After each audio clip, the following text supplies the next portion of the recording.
Hey guys, Sid Goja here from Synergy Snowboard Lessons. I'm proud to introduce our first installment of the summer snowboard series, and what this is going to consist of is several episodes over the summer here, bringing it to our valued customers, clients, and anybody who's going to check out our website, which will be out soon. And we're trying to bring you all great content from me, a lot of my friends and guests and contributors, showing you, the snowboarder or the want-to-be snowboarder, how you can utilize the summer and become a better snowboarder now and not just in the winter. So remember, take what we show you, use it and apply it, and you will become a better snowboarder. All right? Today is our first session of Synergy Snowboard Summer Series, and we're going to begin with longboarding. A very, very key session today because longboarding is a direct connection to snowboarding. It's something great you can do in the summer to get in shape, to stay in shape, to fine-tune your skills, or to just familiarize yourself with snowboarding. So thankfully joining me here today is one of my good buddies, Scott. Hi everyone. Yeah, and he's an avid longboarder. Luckily I just found that out a while ago. He does snowboard too, so I'm glad to have him here join us and share his insight and wisdom with all of you. So he brought his own longboard. Let's check it out. It's one of the boards we're going to be using today. Very cool shape, legit longboard. Right on. And something very, very cool I want to tell all my viewers here, all our viewers. I got 3 different boards here today that we're going to try. So one is Scott's official. It's a standard longboard, okay? And I decided to invest finally in my own electric longboard for the lazy ones out there. But you know what? It's actually a great, great tool for people who are learning because the pushing factor can be challenging. So throughout our video and our session today, I'm going to show you guys how easy it is to use this. All right? And I do have one more board. This is what I was growing up on. One of the best is a regular skateboard. The tricks, you know, handrails, all that stuff. So today we're going to go through a bit of all 3 boards and how they can help you progress as a snowboarder, and most importantly, give you something to do in the summer when there's no snow. Hey guys, Scott here. So just a few words on longboard anatomy. My board here is 40 inches long, 9.5 inch deck width. And if you're not familiar with skateboards, I guess the basic parts are you have your deck itself and then your trucks, which are then attached to your wheels. For a longboard, different than a normal skateboard, I guess, is the length. So your wheelbase is longer, means you have a bigger turning radius. And in terms of training for snowboarding, it's the closest thing that's going to mimic a snowboard when you're training in the summer on asphalt. The nice thing about a longboard too is because of the wide deck, you can fully stand sideways or with a staggered stance as you would on a snowboard. And it's the closest thing, like I said, for heel and toe edge practice.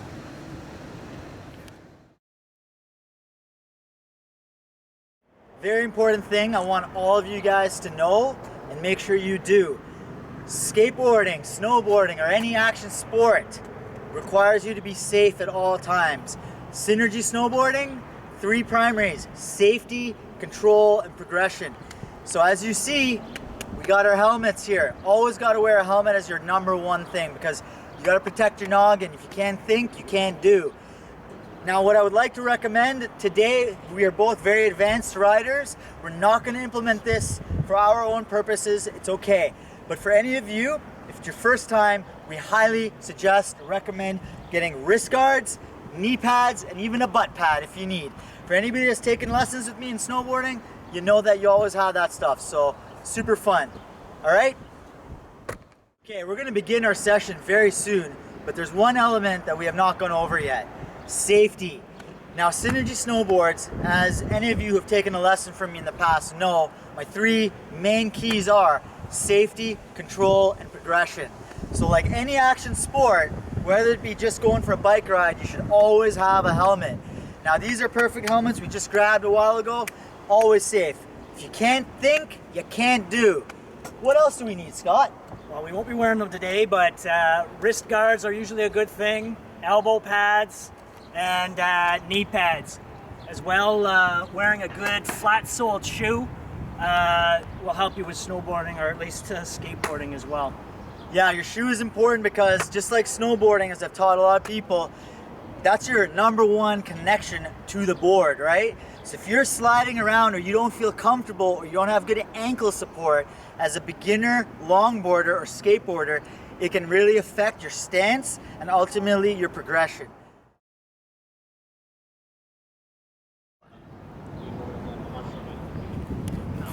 Hey Scott. Hey, All right, we ready to go? I guess we are. So let's talk a bit about how we skateboard. So we're going to cover how you stand on the board, mount the board, push the board, and I guess important as well is how do you stop the board and get off the board.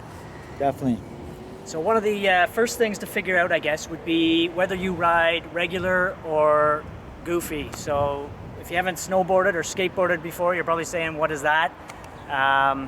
Regular would be leading with your left foot forward on the board. Goofy would be the other way, your right foot forward. So I'm riding regular, left foot forward. I like to push with my right foot. So that's a good question. So if somebody doesn't know, you can stand on a board and ask yourself, what foot do you like to push with, right? Exactly. So that's a good Another way to figure it out. Do it if you have a friend. Basically, if they don't push you too hard, but if from behind they push you, and whatever foot you naturally sort of regain your balance with, that would be your dominant foot to be leading with. So Right on. while there are various ways to mount your board and actually propel your board, we'll just start with what is regular, I guess, is having your lead foot near the front of your board. Put, I'd say 60% of your weight on your front foot, and gently, if it's your first time here, just to get your balance, just try pushing off lightly.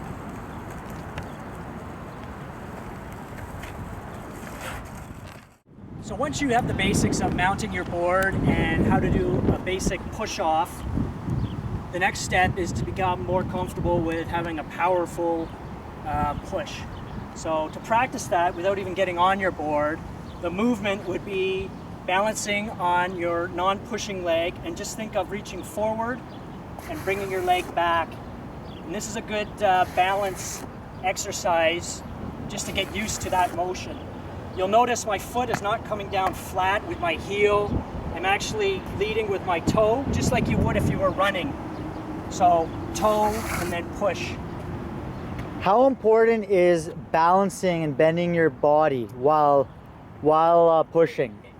Your knees, everything starts from your ankles up, so it's the kinetic chain. So every joint should be bending. You shouldn't have a stiff leg going like this. You want to be very agile and ready to feel the ground, right? And fluid. So everything should be like my lead leg. You can see if I was on my board, this is how I'd be skating. My knee is almost bent, I guess 45 degrees. Yep. As I move forward, this is 45 degrees, and when I push, I mean, I'm actually extending. I'm going almost 90 degrees on my balancing leg. So you very, very core dominant, and legs are key. Right on.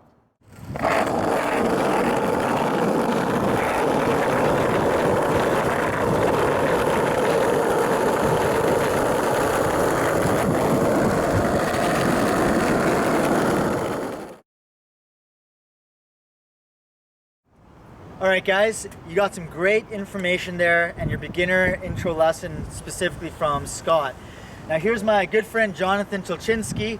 You guys may know him already from the website, and he's going to be one of my main snowboard guys. He's a great snowboarder, good buddy, and potentially getting back into instructing with me in the winter.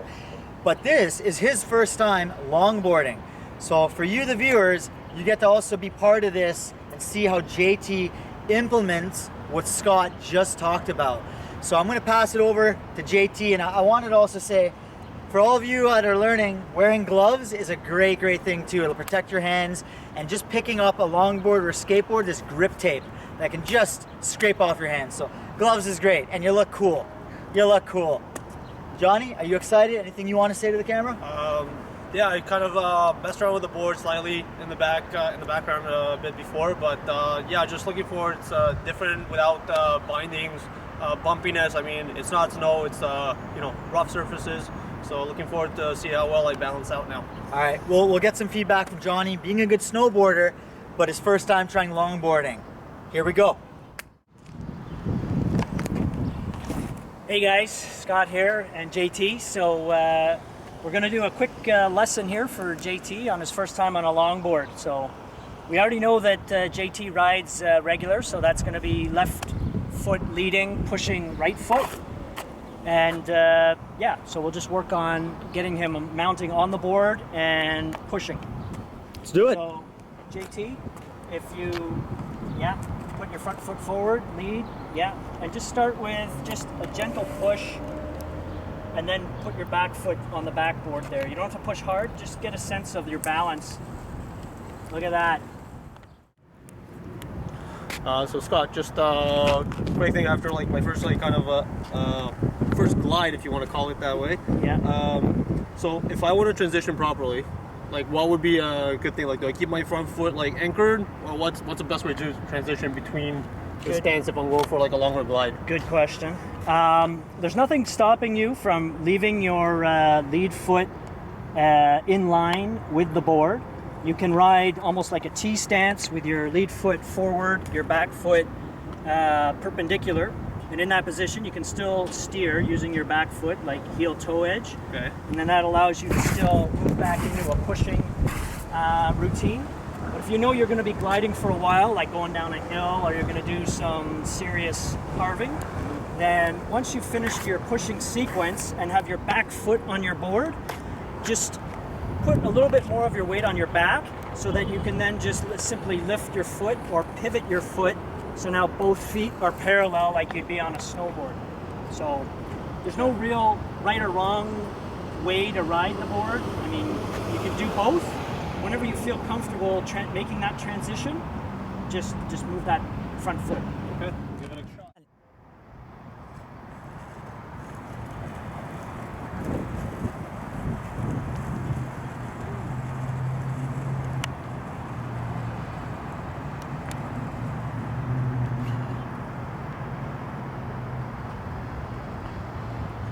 Yeah! We're gonna now try my electric longboard, something very cool I got that'll help, or I wanna show how it can help new riders or people looking to get into longboarding or skateboarding and do it in an easier way. So as you can see here, there's an actual motor built in to the longboard, and it comes with a remote control that controls the speed. Now this is kind of an intermediate level board, about 12 to 14 kilometers. You can get ones that are $1,000 that go 30 kilometers, and that's for way more advanced riders. This is safe, and I got this for about 350 bucks, Amazon or other places. So I'm gonna give a little demo here and show how this can express great similar aspects to snowboarding, all right? All right, let's try this out.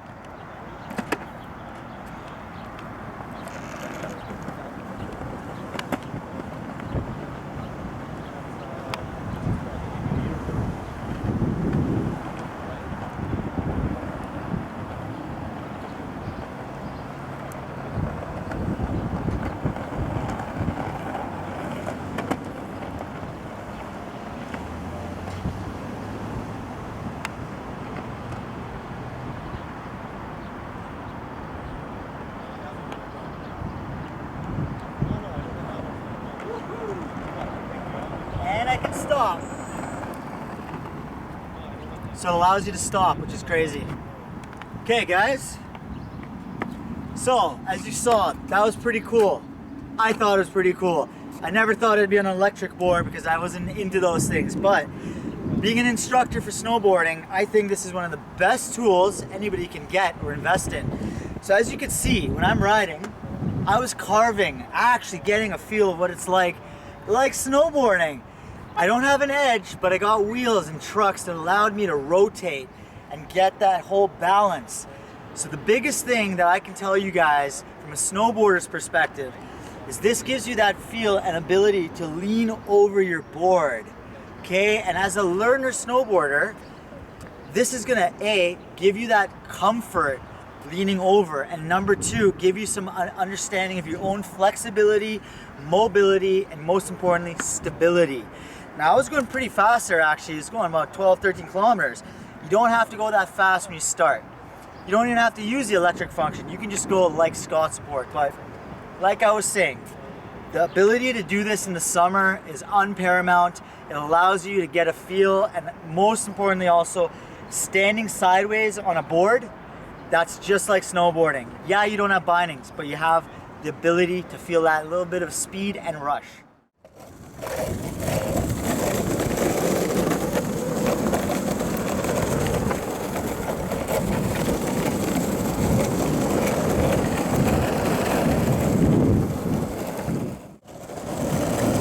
Oh my God, this is awesome.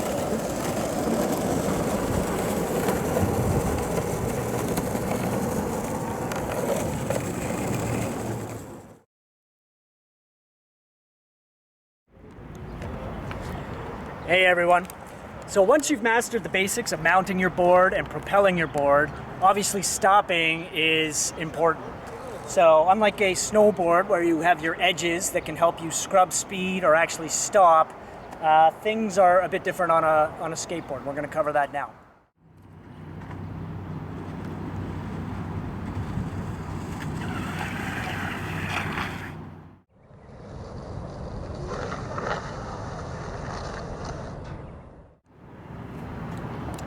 So there's actually another technique you were going to tell us about. That's correct. While I hope you're practicing your skateboarding in a safe area, sometimes there's things that can happen that will require you to dismount your board as quickly as you can, and you won't have time to actually drag your foot. So we'll call it an emergency dismount. I'll show you what that is now. Sounds fun.